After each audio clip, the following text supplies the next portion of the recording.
Hello everyone, welcome to ace online. So ఈ వీడియోలో మనము supreme court of India IPC section 124A suspend చేయడం జరిగింది. అంటే ఆ 124A సెక్షన్ కింద ఎలాంటి కేసెస్ కూడా నమోదు చేయొద్దు, ఉన్న కేసెస్ కూడా రివ్యూ చేయాలని చెప్పడం జరిగింది. రైట్. సో దానికి సంబంధించినటువంటి ఓవరాల్గా స్టోరీ అనేది మనం మాట్లాడుకుందాం. అసలు బ్రిటిష్ వాళ్ళు తీసుకొచ్చిన చట్టాలు ఏమేమి ఉన్నాయి, ఇప్పటివరకు ఫ్రీడమ్ ఆఫ్ స్పీచ్ అనేది ఎలా మారింది ఇండియాలో అనేదాన్ని టోటల్గా chronology of the freedom of speech, అంటే టైంతో పాటుగా భారతదేశంలో ఫ్రీడమ్ ఆఫ్ స్పీచ్ అనేది బ్రిటిష్ వాళ్ళు ఉన్నప్పుడు కానీ, ఆ తర్వాత ఇప్పుడు బ్రిటిష్ వాళ్ళు చేసిన చట్టాల వల్ల కానీ మనము ఇబ్బంది పడుతున్నటువంటి ఇష్యూస్ ఏమైతే ఉన్నాయో వాటన్నిటి గురించి మనం ఈ వీడియోలో చూద్దాం.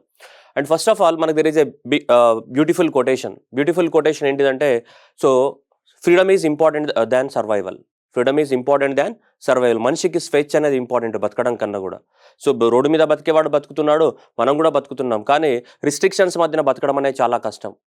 సో కాబట్టి కొటేషన్ అనేది చాలా బ్యూటిఫుల్ కొటేషన్. అది ఏంటి, freedom is important than survival. బ్రతకడం కన్నా కూడా స్వేచ్ఛనే ఇంపార్టెంట్ మనకి. స్వేచ్ఛ ఉంటే ఆటోమేటిక్గా బతకగలవు, నువ్వు స్వేచ్ఛ లేనప్పుడు బ్రతకలేవు. సో కాబట్టి స్వేచ్ఛ అనేది ఇంపార్టెంట్. అలానే మనలాంటి దేశం, అమెరికా లాంటి దేశం కానీ, మన దేశం కానీ, ఇలా చాలా దేశాలు అనేటివి మనకి రెసిలియంట్ డెమోక్రసీస్. ఈ రెసిలియంట్ డెమోక్రసీస్ లోపల కార్నర్ స్టోన్ అనేది ఫ్రీడమ్ ఆఫ్ స్పీచ్. స్వేచ్ఛ అనేది ఇంపార్టెంట్. ఫ్రీడమ్ ఆఫ్ స్పీచ్ అనేది ఉండాలి నీకు. గవర్నమెంట్ ఏమైనా చేస్తే విమర్శించే హక్కు ఉండాలి, క్రిటిసిజం ఉండాలి. అలాంటప్పుడే ఈ డెమోక్రసీస్ అనేటివి మనకి సస్టైనబుల్ డెమోక్రసీస్గా ఉంటాయి, లేదంటే ఫ్రజైల్ డెమోక్రసీస్గా డిస్ట్రాయ్ అయిపోతాయి. చాలా కంట్రీస్లో డెమోక్రసీస్ డిస్ట్రాయ్ అయిపోయినాయి. సో కాబట్టి అందువల్ల ఫ్రీడమ్ ఆఫ్ స్పీచ్ అనేది essential, one of the corner stone of the democracy. అట్లాగే ఫ్రీడమ్ అనేది మనకు సర్వైవల్కి ఇంపార్టెంట్. ఫ్రీడమ్ అనేది లేకపోతే ఏ దేశము మనగడ సాగించదు. అంతెందుకు మన చిన్న ఫ్యామిలీలోనే మన ఫాదర్స్ వాళ్ళు కానీ ఏం మాట్లాడతాను రిస్ట్రిక్షన్ ఉంటే నీకు మనసులో ఎలాంటి భావనలు ఉంటాయి. అలాంటి ఇంత పెద్ద దేశంలో, ఇంతమంది నివసిస్తున్న దేశంలో ఎవడు ఏం మాట్లాడకూడదంటే ఏ దేశము కూడా తన మనగడను కొనసాగించలేదు. అందుకోసం ఫ్రీడమ్ ఆఫ్ స్పీచ్ అనేది మన జీవితానికి ఎసెన్షియలే, as well as freedom of speech అనేది corner stone of the democracy కూడా. The freedom is important than survival. కానీ ఫ్రీడమ్ ఇంపార్టెంట్ సర్వైవల్ అని చెప్పేసి ఫ్రీడమ్ని మిస్యూజ్ చేయకూడదు కదా. ఫ్రీడాన్ని మిస్యూజ్ చేస్తే ఏమవుతుంది, ఏదో ఒక అనర్థాలు జరగడానికి అవకాశం ఉంటాయి. సో అందువల్ల మన కాన్స్టిట్యూషన్ రాసేటప్పుడే మన వాళ్ళు చాలా జాగ్రత్తలు తీసుకోవడం జరిగింది మనకి. సో ఫ్రీడమ్ అనేది ఉండాలి. ఫ్రీడమ్ లేకపోతే ప్రజలు వాళ్ళకి ఇచ్చినటువంటి ఫండమెంటల్ రైట్స్ని ఏమీ ఎంజాయ్ చేయడానికి అవకాశం లేదు. మనకి ఒక న్యూస్ పేపర్ ఎడిటర్ కానీ రైటర్ కానీ మనకి వాళ్ళ న్యూస్ పేపర్ రూపంలో వాళ్ళ ఫీలింగ్స్ని ఎక్స్ప్రెస్ చేస్తారు. అది కూడా ఒక freedom of expression. Cinema director cinema రూపంలో అతని యొక్క ఫీలింగ్ని ఎక్స్ప్రెస్ చేస్తారు. అది కూడా ఒక type of feeling. Lyricist songs రాసేవాడు జల జల జల పాతం అని సాంగ్స్ రాస్తే ఆ సాంగ్ అతని ఫీలింగ్స్ని ఎక్స్ప్రెస్ చేశాడు. సో అవన్నీ కూడా ఫీలింగ్స్. ఎవరైనా ఆర్కిటెక్ట్ ఉన్నారు, అతను బొమ్మకి ఆర్కిటెక్ట్ చెక్కుతూ ఉంటాడు, రైట్. సో అతను దాని రూపంలో ఫీలింగ్స్ ఎక్స్ప్రెస్ చేస్తాడు. పెయింటింగ్ వేసి అతని ఫీలింగ్స్ ఆ విధంగా ఎక్స్ప్రెస్ చేస్తాడు. రకరకాల మన ఫ్రీడమ్స్ అనేటివి ఉన్నాయి మనకి, expressions, freedom of speech and expressions అనేటివి. సో కాబట్టి మనకి దీని గురించి మనం మాట్లాడుకుందాం. ఈ ఫ్రీడమ్ ఆఫ్ స్పీచ్ అండ్ ఎక్స్ప్రెషన్కి సంబంధించి ఏం జరిగింది, దానికి ఉన్నటువంటి హిస్టారికల్ కాంటెక్స్ట్ ఏంటిది, బ్యాక్గ్రౌండ్ ఏంటిదని మాట్లాడుకుందాం మనం. ఓకేనా. మనకి ఒరిజినల్గా మనకి ఇండియాలో రైట్ నౌ మనం ఇండియన్ కాన్స్టిట్యూషన్లో ఎక్కడ ఉంది ఫ్రీడమ్ ఆఫ్ అనేది మీ అందరికీ తెలిసిందే, నేను చెప్పాల్సిన అవసరం లేదు కొత్తగా అందరికీ. ఆర్టికల్ 19లో మనకి ఏముంటుంది, ఫ్రీడమ్ ఉంటుంది. The article 19 related to the what, freedom అని. సో ఈ ఫ్రీడమ్ లోపల మనకి ఆర్టికల్ 19కి సంబంధించి ఇక్కడ చూసుకుంటే ఆర్టికల్ 19(1) ఏం చెప్తుంది, ఆల్ ద సిటిజన్స్, ఇండియాలో ఉన్నటువంటి all citizens shall have the what, right. ఏం రైట్ ఉండేది, ఫండమెంటల్ రైట్. దేంట్లో ఆర్టికల్ 19 క్లాస్ 1లో చెప్తున్నారు క్లియర్గా. ఏమని, ప్రతి మనిషికి, భారతదేశం ప్రతి మనిషికి అంటే మనం ఉన్న ఇండియన్ సిటిజన్స్కి, ఫారిన్ సిటిజన్స్ కాదు, ఇక్కడ ఆల్ సిటిజన్స్ అంటే ఇండియన్ సిటిజన్స్కి ఏముంది, freedom of speech and expression ఉంది, వాళ్ళకి మాట్లాడడానికి స్వేచ్ఛ ఉంది. ఓకే. నెక్స్ట్ ఏముంది, right to peaceful assembly and the what without arms అని ఉన్నది. మనం పెద్ద పెద్ద ర్యాలీలు తీస్తుంటారు, పబ్లిక్ మీటింగ్స్ జరుగుతుంటాయి, అవన్నిటికి పర్మిషన్ ఎవరు ఇస్తున్నారు, గవర్నమెంటే పర్మిషన్ ఇస్తుంది కదా. ఎందుకు, అది మన ఫండమెంటల్ రైట్స్. పెద్ద ర్యాలీ తీసుకోవడం, అవునా కదా, పెద్ద పెద్ద మీటింగ్స్ పెట్టుకోవడం, పబ్లిక్ మీటింగ్స్ తెచ్చుకోవడం కూడా ఏంటిది, ఫండమెంటల్ రైట్. కానీ ఆర్మ్స్ లేకుండా పెట్టుకోవాలి, ఆర్మ్స్ ఉంటే పర్మిషన్స్ ఇవ్వరు. సో అలానే to form the what associations అనేది యూనియన్ ఫామ్ చేసుకోవచ్చు, పెద్ద పెద్ద కోఆపరేటివ్ సొసైటీస్ ఇవన్నీ ఫామ్ చేసుకోవచ్చు. అలాగే move freely throughout the territory of the ఇండియాలో ఏ ప్రాంతానికైనా వెళ్ళడానికి అవకాశం ఉంది మనకి, ఎక్సెప్ట్ కొన్నిటికి ఇన్నర్ లైన్ పర్మిట్స్ ఉంటాయి. ఇన్నర్ లైన్ పర్మిట్స్ ఉన్న రాష్ట్రాన్ని వదిలేస్తే మనకి ఇవన్నీ ఇన్నర్ లైన్ పర్మిట్స్ అంటే ఏంటిది, ఆ రాష్ట్రానికి, ఆ ప్రాంతానికి వెళ్ళాలంటే మనం పర్మిషన్ తీసుకోవాల్సి ఉంటుంది. ఎందుకంటే అక్కడ ఉన్నటువంటి ట్రైబల్ పీపుల్ కానీ వాళ్ళ కల్చర్ కానీ డిస్ట్రాయ్ అవ్వడానికి అవకాశం ఉంటుంది. కాబట్టి కొన్ని ఏరియాస్ లోపలికి వెళ్ళాలంటే మన పర్మిషన్ కంపల్సరీ. సో ఆ పర్మిషన్ ఇన్నర్ లైన్ పర్మిట్ అంటాం. అది మినహాయిస్తే మిగతాదంతా కూడా నువ్వు భారతదేశంలో ఏ ప్రాంతంలో అయినా ఏం చేయొచ్చు, ఫ్రీగా తిరగడానికి స్వేచ్ఛ ఉంది. అలాగే నువ్వు ఏ ప్రాంతంలో అయినా రీసైడ్ ఉండడానికి కోసం, ఏ ప్రాంతంలో ఇల్లు కట్టుకొని సెటిల్ అవ్వడానికి నీకు స్వేచ్ఛ ఉంది. అట్లాగే నువ్వు ఏ ప్రొఫెషన్ అయినా ఏం చేయొచ్చు, ప్రాక్టీస్ చేయడానికి నీకు స్వేచ్ఛ ఉంది. ఈ స్వేచ్ఛలన్నీ ఆర్టికల్ 19లో ఉన్నాయి. కానీ ప్రతి స్వేచ్ఛ, నేను చెప్పా కదా, స్వేచ్ఛ అనేది ఇంపార్టెంట్. మనిషి బ్రతకాలంటే స్వేచ్ఛ అనేది ఇంపార్టెంట్. కానీ స్వేచ్ఛకి రిస్ట్రిక్షన్స్ కూడా ఉండాలి. ఎందుకంటే స్వేచ్ఛ ఓవర్ డోస్ అయిపోయిందనుకో ఏం చేస్తాను, మొత్తం డిజార్డర్ అయిపోతుంది, సొసైటీ అంతా డిజార్డర్ అయిపోతుంది. ప్రతి ఒక్కటి ఏది ఇష్టం వచ్చినట్టు అది మాట్లాడుతూ ఉంటాడు. భారతదేశానికి యుద్ధం వచ్చినా కానీ పాకిస్తాన్కి సపోర్ట్ ఇచ్చినట్టు మాట్లాడుతూ ఉంటాడు, లేదంటే ఇంకో దేశానికి సపోర్ట్ ఇస్తాడు, లేదంటే వేరే వాళ్ళ నుంచి డబ్బులు తీసుకొని ఇండియాకి అగ్నేష్గానే మాట్లాడుతూ ఉంటారు. ఇలాంటివి కూడా చేస్తుంటారు. కాబట్టి స్వేచ్ఛ ఏదైతే ఉందో ఆ స్వేచ్ఛను కూడా ఏం చేయాలి, మనం ఒక కాన్స్టిట్యూషనల్ లిమిట్లో వాడుకోవాలి. అందుకోసం ఇక్కడ ఈ స్వేచ్ఛల కన్నా కూడా మనకి ఈ స్వేచ్ఛ చాలా చాలా ఇంపార్టెంట్. ఏది freedom of speech and expression అని మాట్లాడడానికి స్వేచ్ఛ ఉండాలి. ఈ ఫ్రీడమ్ ఆఫ్ స్పీచ్ ఎక్స్ప్రెషన్కి సంబంధించి మనం ఈ section IPC section 124A Supreme Court of India suspend చేయడం జరిగింది. దాని గురించి కూడా మాట్లాడదాం మనం. ఓకేనా? సెక్షన్ ఏది ఈ ఫ్రీడమ్ ఆఫ్ స్పీచ్ ఎక్స్ప్రెషన్ సంబంధించి సెక్షన్ 124A సంబంధించి. మరి మన భారతదేశంలో ఉన్నటువంటి మనం ఈరోజు మాట్లాడగలుగుతున్నాం. నేను మీ ముందర మాట్లాడగలుగుతున్నా, మీరు నా ముందర మాట్లాడగలుగుతున్నా, ఎవరు మాట్లాడగలుగుతున్నాం? మనం అందరం ఎక్కడి నుంచి ఎంజాయ్ చేస్తున్నాం? Right, article 19 class 1A freedom of speech and expression ఉంది. అక్కడ నుంచి మేము మాట్లాడగలుగుతున్నాం. మనం అందరం కూడా ఈ స్వేచ్ఛను ఎంజాయ్ చేస్తున్నాం. ఈరోజు గవర్నమెంట్ అయినా తప్పు చేస్తే మనం విమర్శించగలుగుతున్నాం. ఏ విధంగా విమర్శించగలుగుతున్నాం? క్లాస్ Aలో ఉంది మనకి, ఆర్టికల్ 19(1)Aలో ఏముంది? Freedom of speech and expressions. కానీ అలా అని చెప్పేసి ఇష్టం ఉన్నట్టు మనకి గవర్నమెంట్ అయినా చేస్తుంటే నరేంద్ర మోదీ గారిని కానీ కేసీఆర్ గారిని మనం పర్సనల్గా తిట్టడానికి లేదు కదా. వాళ్ళు చేసే పాలసీస్ని మనకి రిసైడ్ చేయొచ్చు తప్ప వాళ్ళ పర్సనల్ లైఫ్లోకి వెళ్ళి తిట్టడానికి అవకాశం లేదు. ఒకవేళ ఫ్రీడమ్ ఆఫ్ స్పీచ్ కనుక 100% ఎంజాయ్ చేయాలి మన వాళ్ళు పెట్టుంటే మన వాళ్ళు ఇష్టం ఉన్నట్టు నాటకాలు ఆడేవాళ్ళు జనాలు. అందుకని చెప్పేసి మన భారతదేశంలో ఏ ఫండమెంటల్ రైట్ అయినా సరే అబ్జల్యూట్ రైట్ కాదు. ప్రతి ఫండమెంటల్ రైట్స్కి ఏమున్నాయి? మనకి రిస్ట్రిక్షన్స్ ఉన్నాయి. ఆ రిస్ట్రిక్షన్స్ ఏంటిది? Ego interest in the sovereignty, మన దేశం యొక్క ఏంటి సమగ్ర సార్వభౌమత్వానికి భంగం కలగకూడదు. That is the sovereignty of the ఇండియాని కాపాడాలి అండ్ ఇంటిగ్రిటీ ఆఫ్ ద ఇండియాని కాపాడాలి. అలానే వేరే దేశాలతో ఉన్న ఫ్రెండ్లీ రిలేషన్స్ దెబ్బతినకూడదు. మీరు మొన్న రీసెంట్గా చూసారు, పెద్ద ఇష్యూ జరిగింది, నేను దాని గురించి మాట్లాడదలుచుకోవాలి. And next one is the public order and the decency and the morality. Decency and the morality, friendly relations with the foreign countries ఏమవ్వకూడదు, డిస్ట్రాయ్ అవ్వకూడదు. వేరే దేశం అంటే మనం మాట్లాడే మాటల వల్ల వేరే దేశంతో ఉన్నటువంటి మన రిలేషన్స్ అనేది చెడిపోకూడదు. That is it should not destroy the friendly relations with the other countries. Next public order, decency, morality, మనకి లా అండ్ ఆర్డర్ ప్రాబ్లమ్స్ని క్రియేట్ చేయకూడదు. సొసైటీలో ఏదైనా ఒక ఏమంటాం మనం బ్యాడ్ ఫీలింగ్స్ని క్రియేట్ చేయకూడదు. పబ్లిక్ ఆర్డర్ అంటే law and order. Or in any relation to contempt of the కోర్టుని విమర్శించకూడదు. అలానే డిఫమేషన్ కానీ ఇన్సైట్మెంట్ టు ద అఫర్మేషన్, వేరే వాళ్ళ మీద పర్సనల్గా విమర్శలు చేయకూడదు. పర్సనల్ విమర్శన అనేది ఫ్రీడమ్ ఆఫ్ స్పీచ్ కాదు. అర్థమవుతుందా? And incitement to one and offence, ఎవరైనా సరే క్రైమ్ చేయడానికి ప్రోత్సహించడం కూడా. ఇవన్నీ కూడా రిస్ట్రిక్షన్స్ అన్నట్టు. ఈ రిస్ట్రిక్షన్స్కి లోబడి మనం ఈ ఆర్టికల్ 91 ఫ్రీడమ్ ఆఫ్ స్పీచ్ని ఎంజాయ్ చేయాలి. అర్థమవుతుందా? ఈ రిస్ట్రిక్షన్స్ అనేవి ఉన్నాయి. ఫ్రీడమ్ ఆఫ్ స్పీచ్ అని నువ్వు ఇష్టం వచ్చినట్టు మాట్లాడుతా అంటే కాదు. ఫ్రీడమ్ ఆఫ్ స్పీచ్ నీకు ఉంది, కానీ ఈ రిస్ట్రిక్షన్స్ మధ్యలో ఉంది నీకు. ఈ రిస్ట్రిక్షన్స్ లేకపోతే ఏమవుతుంది? ఎవడిష్టం వచ్చినట్టు వాడు మాట్లాడుతూ ఉంటాడు. కాబట్టి ఫ్రీడమ్ ఆఫ్ స్పీచ్ ఏదైతే ఉందో ఈ ఫ్రీడమ్ ఆఫ్ స్పీచ్ని మనం ఎంజాయ్ చేస్తున్నాం, కానీ విత్ ఇన్ ద కాన్స్టిట్యూషన్ లిమిటే ఎంజాయ్ చేస్తున్నాము. అంటే సింపుల్గా చెప్పాలంటే నువ్వు ఏదైనా మాట్లాడచ్చు, కానీ వీటికి లోబడి ఈ కండిషన్స్కి అప్లై అనమాట. ఈ కండిషన్స్ పబ్లిక్ ఆర్డర్ డిస్టర్బ్ అవ్వకూడదు. అర్థమవుతుంది? Friendly relations with neighbour disturb అవ్వకూడదు. ఇండియా యొక్క sovereignty and integrity of the India disturb అవ్వకూడదు. ఇలాంటివి ఏమి డిస్టర్బ్ అవ్వకుండా నీకున్న ఫ్రీడమ్ ఆఫ్ స్పీచ్ని మనం ఎంజాయ్ చేయొచ్చు. మన కాన్స్టిట్యూషన్ ఇచ్చినటువంటి గొప్ప వరం ఇది. ఏది? Freedom of speech and right to freedom of speech and the expression అనేది. కానీ ఐపీసీ సెక్షన్ 124 బ్రిటిష్ వాళ్ళు ఇండియన్ పీనల్ కోడ్ 1870లో తీసుకొచ్చినప్పుడు దాంట్లో సెక్షన్ ఈ 124A యాడ్ చేయడం జరిగింది ఐపీసీ. ఐపీసీని మనకి 1870లో ఐపీసీని తీసుకొచ్చినప్పుడు ఈ సెక్షన్ 124A యాడ్ చేశారు. ఈ సెక్షన్ 124ని యాడ్ చేసినప్పుడు అది ఏంటిదంటే మనిషి యొక్క ఫ్రీడమ్ ఆఫ్ స్పీచ్ అని సప్రెస్ చేసేయడానికి తీసుకొచ్చారనమాట. అప్పట్లో మనకి స్వాతంత్ర పోరాటం జరిగేది కాబట్టి ఎవరైనా స్వాతంత్ర పోరాటం చేస్తే, ఎవరైనా న్యూస్ పేపర్లలో ఆర్టికల్స్ రాసిన బ్రిటిష్ గవర్నమెంట్కి వాళ్ళందరినీ తొందరగా అరెస్ట్ చేయడానికి కోసమే మనకి ఐపీసీ 124A తీసుకొచ్చారు. ఈ ఐపీసీ 124A మనకి దీని గురించి చెప్తుంది, అంటే సెడిషన్ గురించి చెప్తుంది. దేని గురించి? సెడిషన్ గురించి. ఓకే, సెడిషన్ గురించి చెప్తుంది మనకి, రాజ్యద్రోహం అని. సెడిషన్ గురించి చెప్తుంది మనకి సెక్షన్ 124A.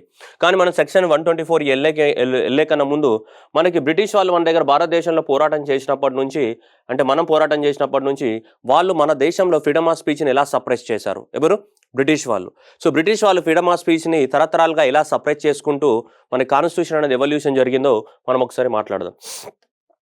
దీంట్లో కనుక చూసుకుంటే suppression of the freedom of speech through the కొన్ని ఏజెస్గా అంటే ఆల్మోస్ట్ మనకి 1790 నుంచి ఇప్పటి వరకు ఫ్రీడమ్ ఆఫ్ స్పీచ్ అనేది భారతదేశంలో ఎలా తొక్కివేయబడింది, బ్రిటిష్ వాళ్ళు తీసుకొచ్చినటువంటి చట్టాల వల్ల ఫ్రీడమ్ ఆఫ్ స్పీచ్ అనేది ఎలా సప్రెస్ చేయబడింది అది మాట్లాడదాం మనం.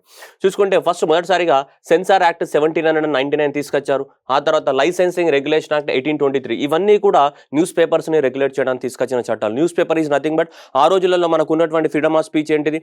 మన భారతదేశానికి స్వతంత్రం కానీ కానీ మన కళలు ఇవి, సో ఇవన్నీ చెప్పేసి మన న్యూస్ పేపర్లో ఆర్టికల్ రాసేవారు. బాలగంగాధర్ తిలక్ కానీ, మహాత్మా గాంధీ అయినా, ఇలా అందరూ కూడా జేమ్స్ అగస్టన్ హిక్కీ అయినా కానీ, ఇలా పెద్ద పెద్ద వాళ్ళందరూ కూడా మన న్యూస్ పేపర్లో మన యొక్క ఫీలింగ్స్ని ఎక్స్ప్రెస్ చేసేవాళ్ళు. ఆ ఫీలింగ్స్ అనేది గవర్నమెంట్ని టేకప్ చేయలేకపోయింది. ఆ ఫీలింగ్స్ అన్ని కూడా వాళ్ళకి హెర్టెడ్ ఫీలింగ్స్ లాగా కనిపించినాయి. అంటే గవర్నమెంట్కి ద్రోహం చేస్తున్నట్టు కనిపించాయి. అందువల్ల గవర్నమెంట్ అప్పుడు ఏం చేశాయి, మన స్వాతంత్ర ఆకాంక్షను మనం తెలియజేసినా కానీ అప్పుడు గవర్నమెంట్లు అనేటివి వాటిని తీసుకోలేకపోయాయి. అలా తీసుకోలేకుండా వాటిని నెగిటివ్గా తీసుకుని ప్రతి న్యూస్ పేపర్ల మీద బ్యాన్ చేయడానికి కోసం బ్రిటిష్ గవర్నమెంట్ అనేది ఇలా చట్టాలను తీసుకురావడం జరిగింది. So that is the censor act 1779 కానీ, లైసెన్సింగ్ రెగ్యులేటింగ్ యాక్ట్ 1823 కానీ, వెర్నాక్యులర్ ప్రెస్ యాక్ట్, దీన్నే గ్యాగింగ్ యాక్ట్ అంట. గ్యాగింగ్ అంటే నోరు నొక్కేయడం. వెర్నాక్యులర్ అంటే మన ఇండియన్ లాంగ్వేజెస్లో ఉన్న న్యూస్ పేపర్లు ఏవైతే ఉన్నాయో ఆ న్యూస్ పేపర్లు అన్నింటిలో యొక్క నోరు నొక్కేయడం జరిగింది. ఇండియన్ లాంగ్వేజెస్లో ప్రింట్ అయ్యాయి. అందుకోసం రాత్రికి ఇండియన్ లాంగ్వేజెస్లో ఉన్నటువంటి మరాఠీ కానీ, హిందీలో ఉన్నటువంటి, గుజరాతీలో ఉన్నటువంటి న్యూస్ పేపర్లు రాత్రి ఇంగ్లీష్లోకి కన్వర్ట్ అయినాయి. ఎందుకంటే ఈ చట్టం అనేది ఇంగ్లీష్ న్యూస్ పేపర్లకు అప్లికేబుల్ కాలేదు. వెర్నాక్యులర్ అంటే ఓన్లీ ఇండియన్ లాంగ్వేజ్. రాత్రి చాలా న్యూస్ పేపర్లు మనకి ఇంగ్లీష్ న్యూస్ పేపర్లుగా కన్వర్ట్ అయిపోయినాయి ఈ చట్టం తీసుకురావడం వల్ల.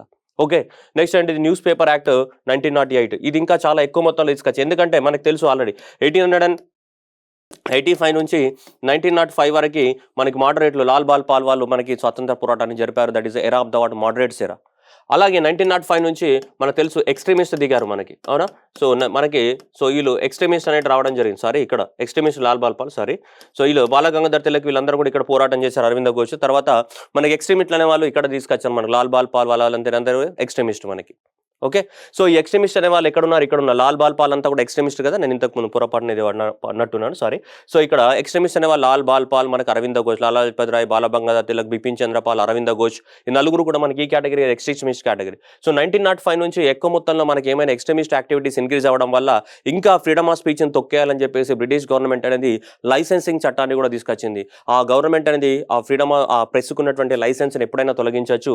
దానికోసం న్యూస్ పేపర్ యాక్ట్స్ ఇవన్నీ తీసుకురావడం జరిగింది. దాంతోపాటు ఇండియన్ ప్రెస్ యాక్ట్ 1909 తీసుకురచ్చారు. ఆ తర్వాత ప్రెస్ రెగ్యులేటింగ్ యాక్ట్ 1942 తీసుకొచ్చారు.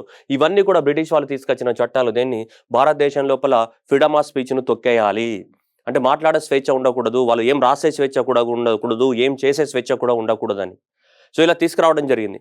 మీ అందరికీ తెలిసిందే Jallianwala Bagh incident 1919. Jallianwala Bagh incident April 13, 1919 కూడా అది ఒక type of the freedom of speech ఎక్స్ప్రెషన్ని సప్రెస్ చేయడమే 1900. ఎందుకంటే అప్పుడు తీసుకొచ్చిన రౌలట్ యాక్ట్కి అగ్నిస్ట్గానే కదా, రౌలట్ యాక్ట్ 1919, రౌలట్ యాక్ట్ 1919కి అగ్నిస్ట్గానే కదా జరిగింది. అది కూడా రౌలట్ యాక్ట్ కూడా అంతే కదా.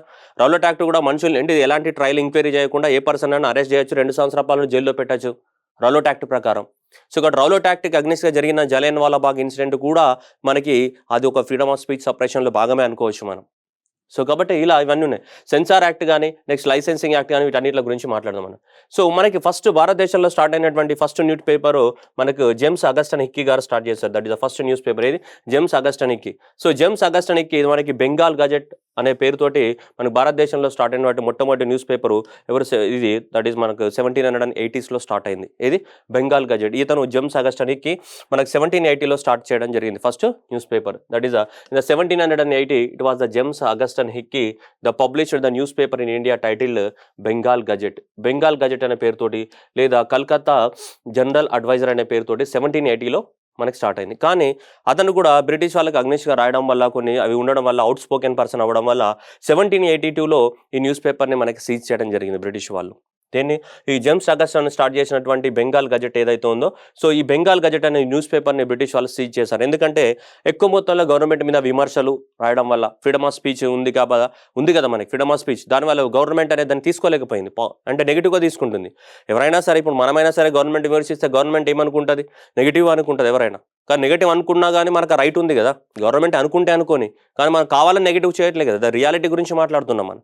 ఇక్కడ కూడా అదే జరిగింది. సో కానీ 1782లో అప్పుడు ఉన్నటువంటి బ్రిటిష్ గవర్నమెంట్ ఏం చేసిందంటే దీని న్యూస్ పేపర్ని పూర్తిగా సీజ్ చేయడం జరిగింది. ఇది మొదటిసారిగా మనకి ఫ్రీడమ్ ఆఫ్ స్పీచ్ అనే సప్రెషన్ జరిగింది భారతదేశంలో. అలా మొదటిసారిగా భారతదేశంలో వచ్చిన ఫస్ట్ న్యూస్ పేపర్ ఏది బెంగాల్ గజెట్.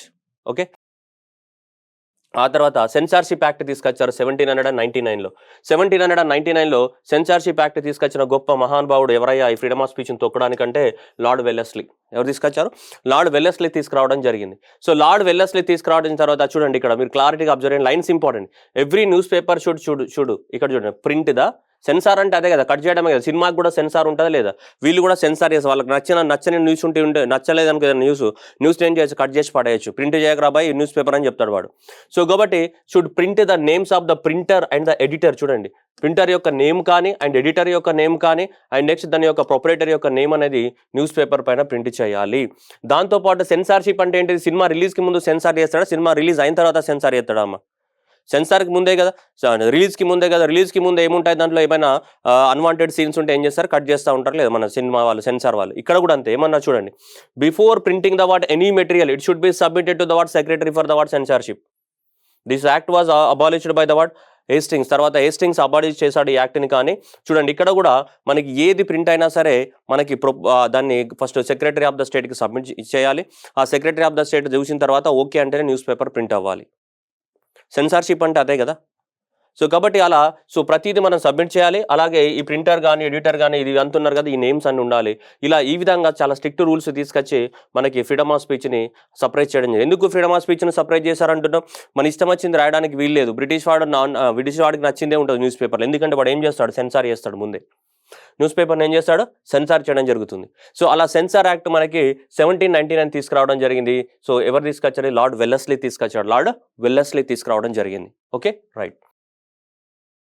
నెక్స్ట్ ఇది దారుణం. ఇంకా ఇది లైసెన్సింగ్. చూడండి, లైసెన్సింగ్ యాక్ట్ 1823 తీసుకొచ్చారు. లైసెన్సింగ్ యాక్ట్ 1823లో ఎవరు? జాన్ ఆడమ్ తీసుకురావడం జరిగింది. Licensing act 1823. చూడండి, 400 రూపాయలు కట్టేసి మనకు లైసెన్స్ తీసుకోవాలి, న్యూస్ పేపర్ పెట్టాలి అంటే. అలాగే చూడండి, ఇది ఇంకా దారుణం. ఏంటిదంటే గవర్నమెంట్ అనేది చాలా ఎక్కువ మొత్తంలో లైసెన్స్ని క్యాన్సిల్ చేయడానికి కూడా ఛాన్సెస్ ఉన్నాయి. గవర్నమెంట్కి ఇష్టమైతే లైసెన్స్ ఉంచుతుంది.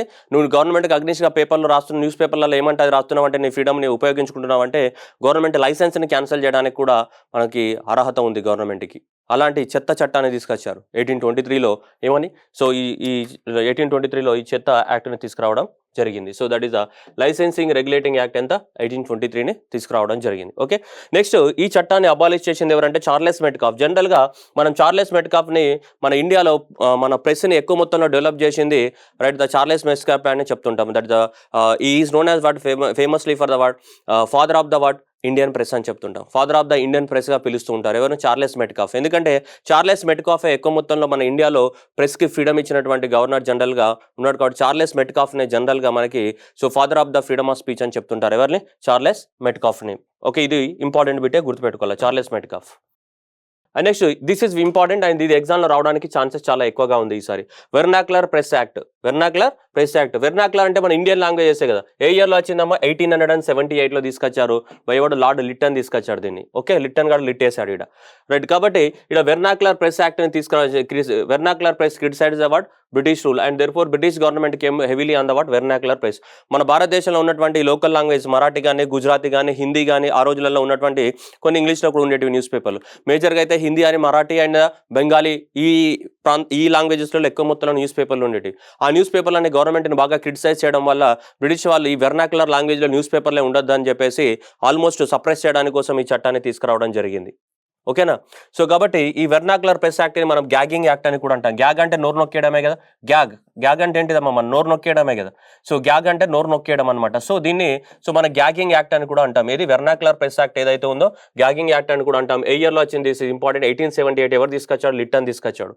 సో ఏంటిది ఇక్కడ మొత్తం భారతదేశంలో ఉన్నటువంటి దానికి ఎవరైనా సరే న్యూస్ పేపర్ పెట్టాలి అంటే, ఎనీ పబ్లిషర్ పెట్టాలి అంటే న్యూస్ పేపరు కొంచెము ఏంటంటే గ్యారంటీ అనేది గవర్నమెంట్ దగ్గర డిపాజిట్ చేయాల్సి ఉంటుంది. గ్యారంటీ అనేది గవర్నమెంట్ దగ్గర డిపాజిట్ చేయాల్సి ఉంటుంది.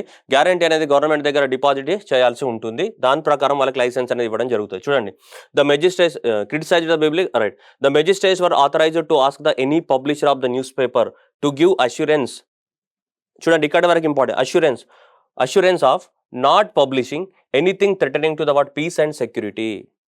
అండ్ దాంతోపాటు గ్యారంటీ కూడా సబ్మిట్ చేయాలి. ఏంటి? కొన్ని ఏదైనా డిపాజిట్ చేయాలి. నేను గవర్నమెంట్కి అగ్నిస్ట్గా ఏమీ రాయను అని చెప్పాలి. అయితే ట్విస్ట్ ఏంటి తెలుసా? ఇందులో ట్విస్ట్ ఏంటిదంటే ఈ యాక్ట్ ఏదైతే ఉందో ఈ యాక్ట్ అనేది మన ఇండియన్ రీజనల్ లాంగ్వేజెస్లో ఉన్నటువంటి న్యూస్ పేపర్లకి మాత్రమే అప్లికేబుల్ తప్ప ఇంగ్లీష్లో ఉన్న న్యూస్ పేపర్లకి ఇది అప్లికేబుల్ కాదు. న్యూస్ పేపర్లు ఇంగ్లీష్ లాంగ్వేజ్లో ఉన్న న్యూస్ పేపర్లకి చట్టం అప్లికేబుల్ కాదు. ఓన్లీ వెర్నాక్యులర్ లాంగ్వేజెస్లో ఏవైతే ఉన్నాయో ఈ వెర్నాక్యులర్ లాంగ్వేజెస్లో ఉన్నటువంటి వాటికి మాత్రమే అప్లికేబుల్ అన్నమాట. ఇది నువ్వు గవర్నమెంట్కి అష్యూరెన్స్ ఇవ్వాలి. నేను గవర్నమెంట్కి ఏమీ రాయను అగనిస్ట్గా అని చెప్పేసి అష్యూరెన్స్ ఇచ్చి ఏదో అమౌంట్ కొంచెం డిపాజిట్ చేయాలి గవర్నమెంట్ దగ్గర.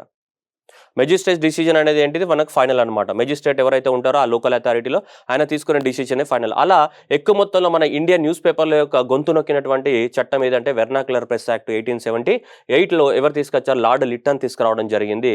సో ఇలా కేసరి మనకి బాలగంగాధర్ తిలక్ పబ్లిష్ చేసినటువంటి కేసరి కానీ మరాఠా కానీ ఇలాంటి చాలా న్యూస్ పేపర్లు ఉన్నాయి కదా అప్పట్లో.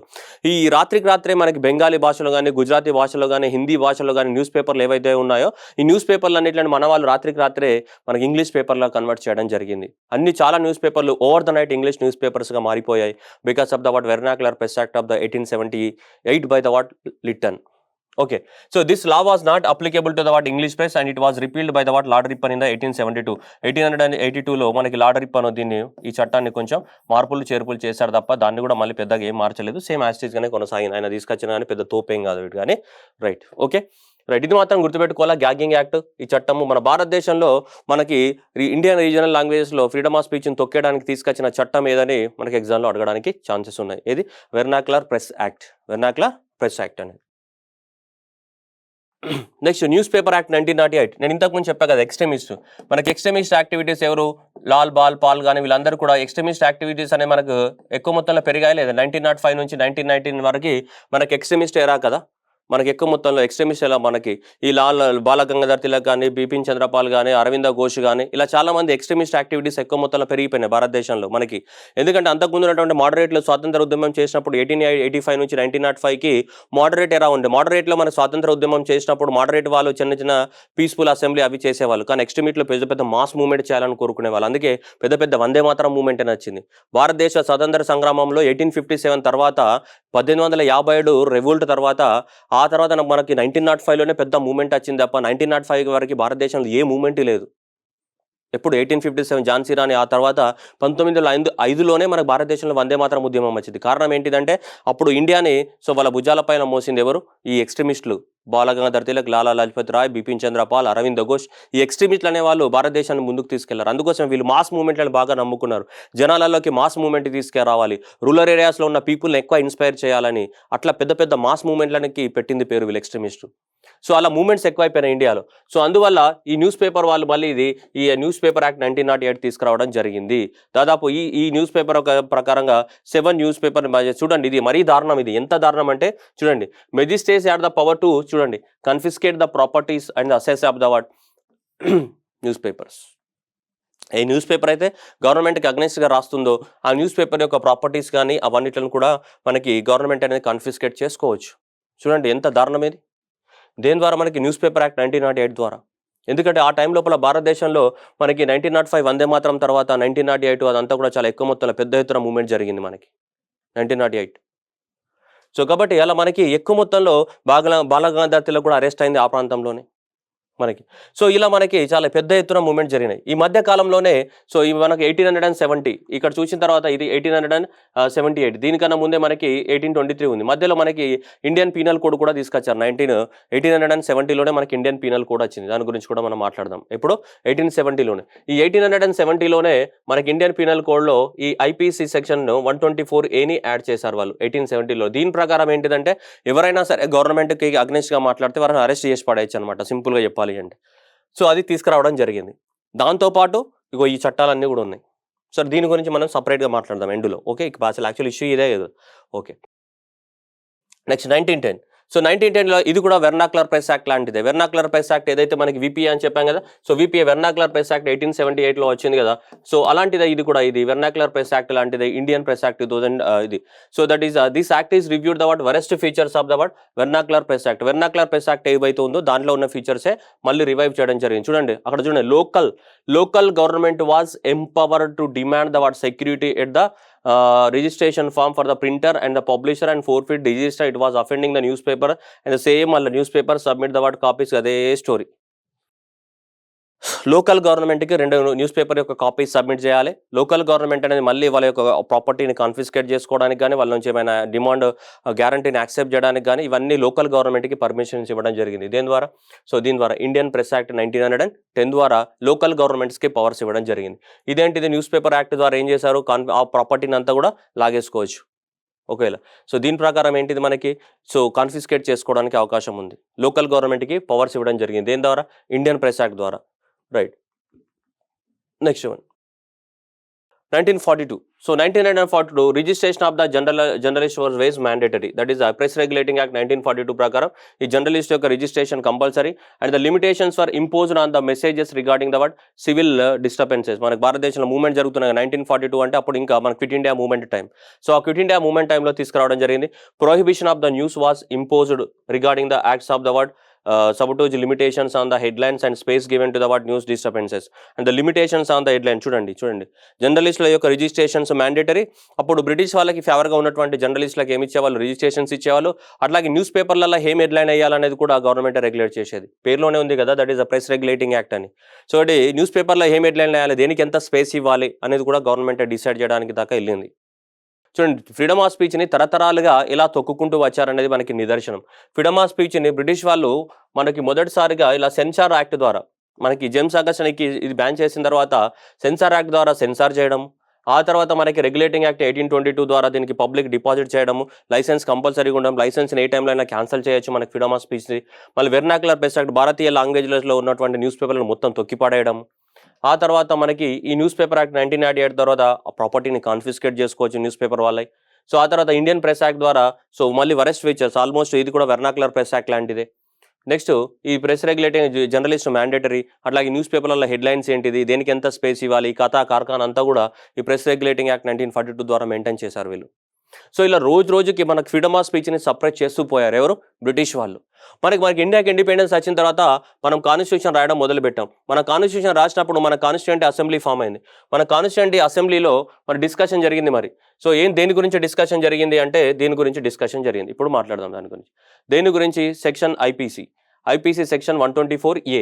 సో ఐపీసీ సెక్షన్ 124A అనేది దేని గురించి చెప్తుంది అంటే, ఇది మనకి ఐపీసీ అంటే ఇండియన్ పీనల్ కోడ్. ఏ ఇయర్లో వచ్చింది ఇండియన్ పీనల్ కోడ్? 1870s తీసుకొచ్చినటువంటి ఇండియన్ పీనల్ కోడ్లో మనకి సెక్షన్ 124Aని యాడ్ చేశారన్నమాట. ఇది కూడా దేనికి సంబంధించింది, మనకు ఫ్రీడమ్ ఆఫ్ స్పీచ్కి సంబంధించి సప్రెస్ చేయడానికి కోసం బ్రిటిష్ వాళ్ళు అప్పట్లో తీసుకొచ్చింది. ఏమన్నా చూడండి, so section 124 of the what IPC defines that sedition, రాజ్యద్రోహం అనేది ఏ విధంగా డిఫైన్ చేశారు, as any action whether by, ఏ యాక్షన్ అయినా సరే, వెదర్ బై వర్డ్స్ ద్వారా కానీ, లేదంటే సైన్స్ ద్వారా కానీ, లేదంటే విజిబుల్ ప్రజెంటేషన్ ద్వారా కానీ ఏవైనా చేస్తే, నువ్వేమైనా చేస్తే దేని ద్వారా, వర్డ్స్ అంటే న్యూస్ పేపర్ ద్వారా కానీ, నువ్వు మాట్లాడే భాష ద్వారా కానీ కదా, అంతే కదా వర్డ్స్ అంటే.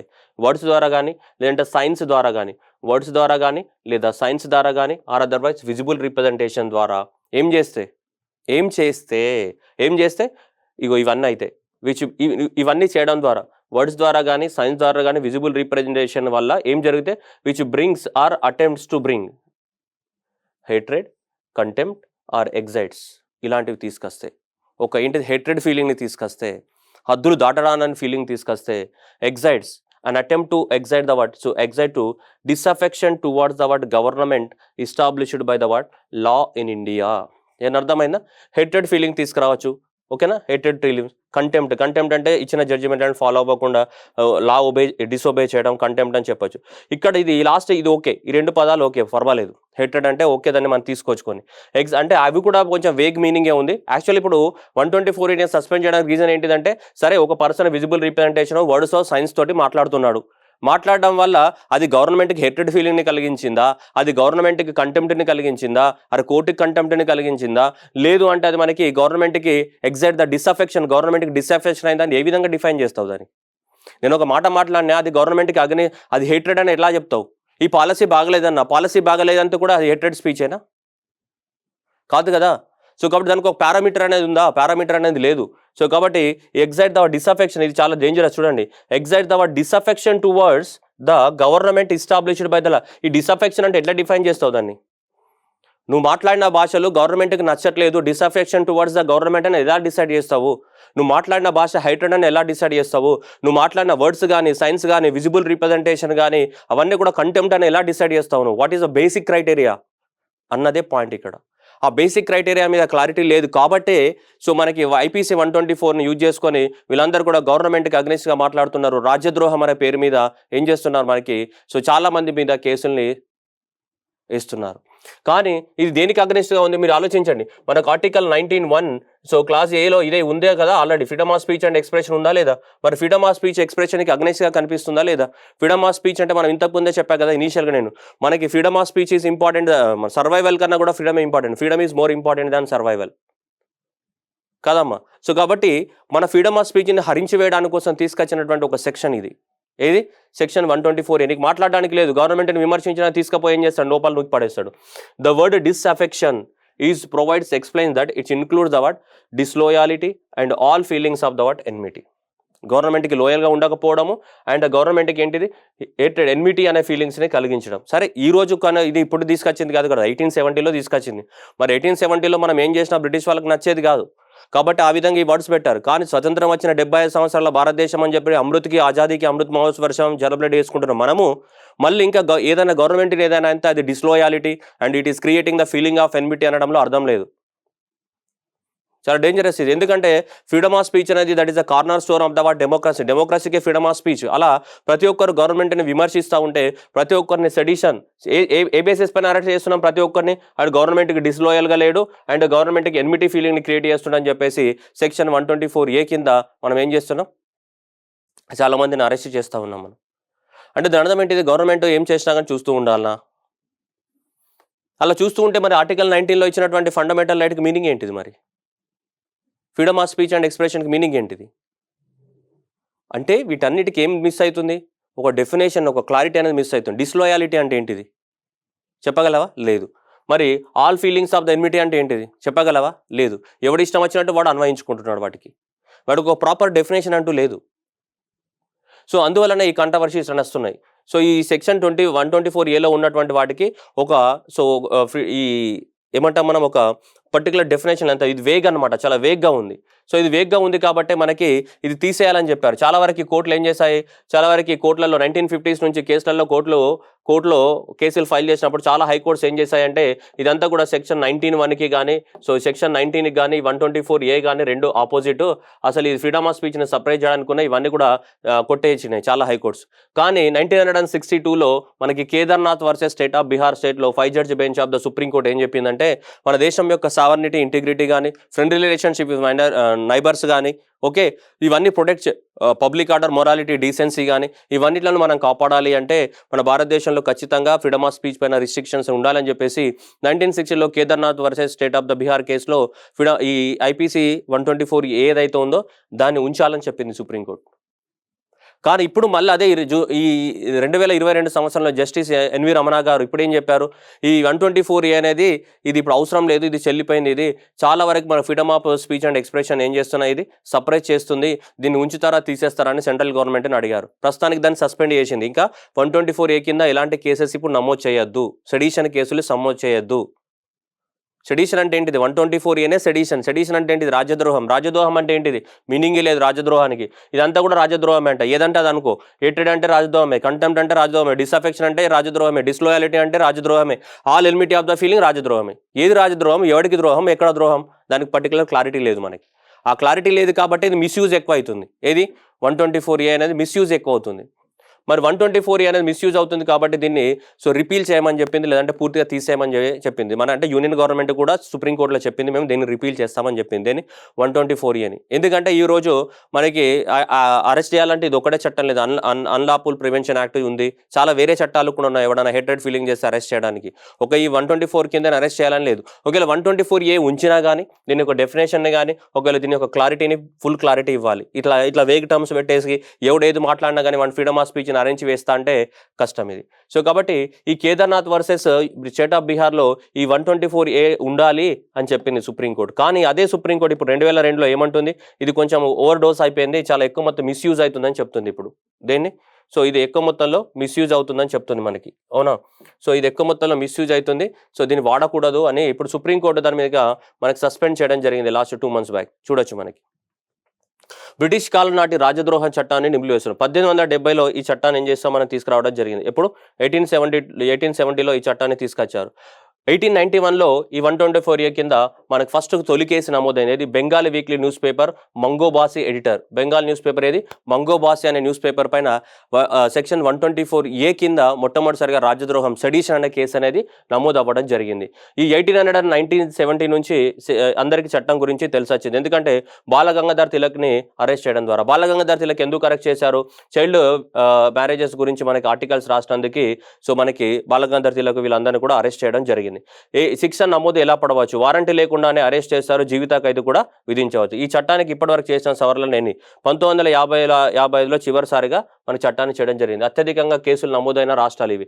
అస్సాంలో 66, జార్ఖండ్లో 40, కర్ణాటక 38, హర్యానాలో 37.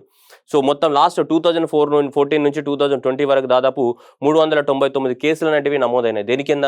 ఈ సెక్షన్ 124A కింద ఇన్ని నమోదైనాయి మనకి న్యూస్ పేపర్లు. ఫస్ట్ మంగోబాస్ ఎడిటర్ పైన బాలగంగాధర్ తిలక్ కానీ, మన మహాత్మా గాంధీ కానీ, యంగ్ ఇండియాలో ఆర్టికల్స్ రాసినందుకు మహాత్మా గాంధీ కానీ, ఈ కేసరి మరాఠాలలో న్యూస్ పేపర్లలో ఆర్టికల్ రాసినందుకు కానీ బాలగంగాధర్ తిలక్ కానీ, ఈ సెడిషన్ అనే దాని కిందనే మనకి అరెస్ట్ చేయడం జరిగింది. వీళ్ళందరినీ కూడా దేని కింద? ఈ సెడిషన్ అనే దాని కిందనే మనకి అరెస్ట్ చేయడం అనేది జరిగింది. కానీ ఆ తర్వాత కాలంలో మనకి ఇండియాలో కాన్స్టిట్యూషన్ రాసినప్పుడు, కాన్స్టిట్యూంట్ అసెంబ్లీ డిస్కషన్ జరిగినప్పుడు అప్పుడు ఏం చేశారంటే మనకి సో దీన్ని డ్రాప్ చేయడం జరిగింది. IPC 124, that is section punishable with the what either imprisonment ranging from the 3 years to the what lifetime or the fine or the both. Sedition కింద ఏది కింద? రాజద్రోహం. రాజద్రోహం అంటే ఏంటిది వాళ్ళకి తెలియదు. సో కాబట్టి మన కాన్స్టిట్యూషన్ అసెంబ్లీ అనేది కాన్స్టిట్యూషన్ ఇది డ్రాప్ చేసింది. Sedition, the word sedition disappeared from the word constitution on the November 26 of the 1948. Article 91 give absolute freedom to the speech of freedom. However, section 124 continued to stay in the what IPC. So to put the restrictions on the freedom of speech and article 19(1)(2) enacted to the what first constitutional amendment. ఓకేనా? మనకి so restrictions మనం మాట్లాడాం కదా, ఎక్కడ పోయినామా ఈ restrictions అనేది మనకి first constitutional amendment 1951లో restrictions పెట్టారు. మన కాన్స్టిట్యూషన్లో రాసినప్పుడు మాత్రం ఇవి అబ్జల్యూట్గా ఉండే. తర్వాత 1951లో మనకి కాన్స్టిట్యూషన్కి అమెండ్మెంట్ చేసి ఇలా ఉంటే మరి ఓవర్ డోస్ అయిపోతే చాలా ప్రాబ్లమ్స్ క్రియేట్ అవుతాయని చెప్పి ఈ రిస్ట్రిక్షన్ తీసుకొచ్చారు. ఓకే, ఈ రిస్ట్రిక్షన్ తీసుకొచ్చినప్పుడు 124 ఏం చేయాలా? తీసేయాలి. కానీ ఆ 124ని కూడా IPCలో అలానే కొనసాగిస్తున్నారు. ఇక్కడ కాన్స్టిట్యూషన్లో ఏమైనా ఈ రిస్ట్రిక్షన్స్ కూడా కొనసాగుతూనే ఉన్నాయి. సో వాటి కాన్స్టిట్యూషన్లో రిస్ట్రిక్షన్స్ ఉన్నాయి. కానీ IPC అనేది ఏంటిది? లా అండ్ ఆర్డర్ని మెయింటైన్ చేయడానికి కాదు. ఎవరైనా ఓవర్ యాక్షన్ చేస్తే ఇమీడియట్గా మనం ఏం చేస్తున్నాం? 124 అనే సెక్షన్ కింద ఏం చేస్తున్నాం? కేసులు ఏం చేస్తున్నాం? ఫైల్ చేయడం జరుగుతుంది మనకి. 124 కింద సో కేసుల్ని ఫైల్ చేయడం జరుగుతుంది. 1870లో దీన్ని ఇంట్రడ్యూస్ చేయడం జరిగింది మనకి. సో 1948లో ఇలా తీసుకొచ్చారు. 1948లో సెడిషన్ అనేది మన ఇండియన్ కాన్స్టిట్యూషన్లో పెట్టలేదు, కానీ 124Aలో కంటిన్యూ అయింది. అండ్ జవహర్లాల్ నెహ్రూ మనకి 1951 కాన్స్టిట్యూషన్ అమెండ్మెంట్ ద్వారా సో ఫస్ట్ కాన్స్టిట్యూషన్ అమెండ్మెంట్ ద్వారా మనకి 19(1)Aకి రిస్ట్రిక్షన్స్ యాడ్ చేయడం జరిగింది. ఓకేనా? రైట్. నెక్స్ట్ ఇప్పుడు ఇదంతా న్యూస్లో ఎందుకు వచ్చిందంటే మనకి రీసెంట్గా మనకి అబ్జర్వ్ చేస్తే మనకి రీసెంట్గా మనము ఇది కేసు మీరు చూడండి ఒక్క నిమిషం.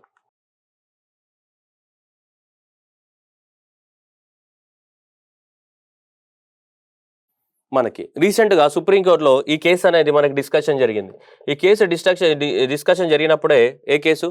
That in the brief order delivered in the word SG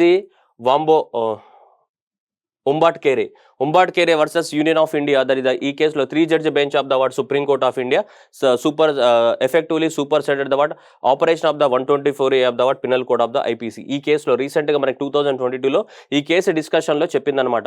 అంతకుముందు 1962 కేదార్నాథ్ వర్సెస్ యూనియన్ ఆఫ్ ఇండియాలో ఏం చెప్పిందమ్మా? Kedarnath versus union of India కాదు, స్టేట్ ఆఫ్ బీహార్.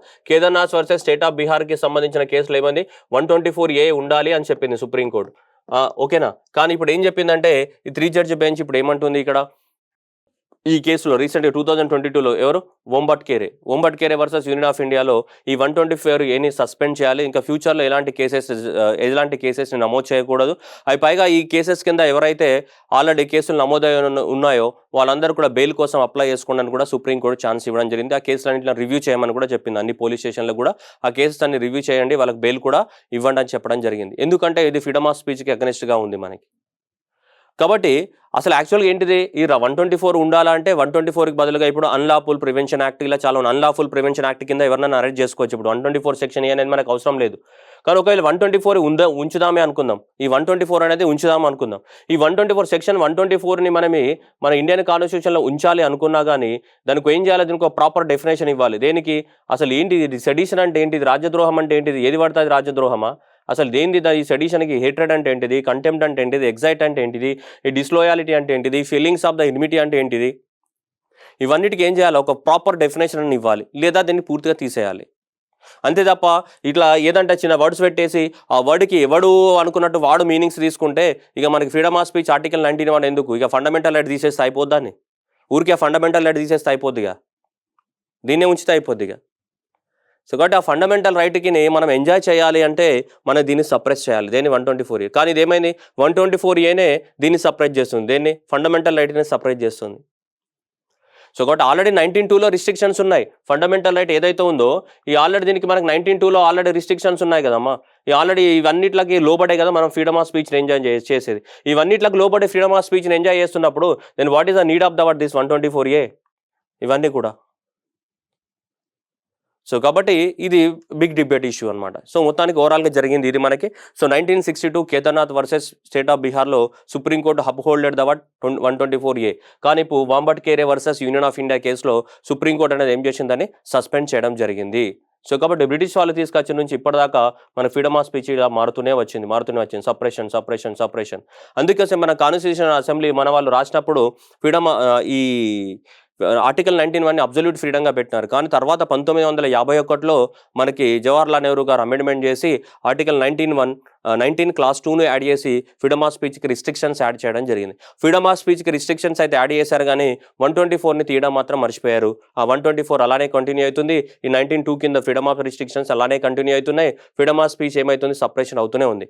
ఆర్టికల్ 19(2) కింద ఫ్రీడమ్ ఆఫ్ స్పీచ్ ఎక్స్ప్రెషన్స్కి రిస్ట్రిక్షన్స్ ఉండాలి, లేకపోతే లా అండ్ ఆర్డర్ ఇవన్నీ డిస్టర్బ్ అవుతాయి. కానీ 124A అనేది కూడా ఉండాలి. ఒకవేళ ఉంటే దానికి క్లారిటీ ఉండాలి. What is hatred feeling, what is enmity of the government and what is the disloyalty, ఇవన్నిటికీ ప్రాపర్ డెఫినేషన్స్ ఉండాలి. Okay, the final word is again I'm saying the freedom is important than survival. మనిషి బ్రతకాలంటే freedom అనేది important. స్వేచ్ఛ లేని దగ్గర ఏ democracy ఉండదు. స్వేచ్ఛ లేని దగ్గర ఎవడు సర్వైవ్ కాలేడు. ఎన్నో దేశాలు డిస్ట్రాయ్ అయిపోయినాయి స్వేచ్ఛ లేకపోవడం వల్ల. సో కాబట్టి స్వేచ్ఛ is the word, freedom is the corner stone of the democracy. And finally, the freedom is important than survival. Thank you everyone.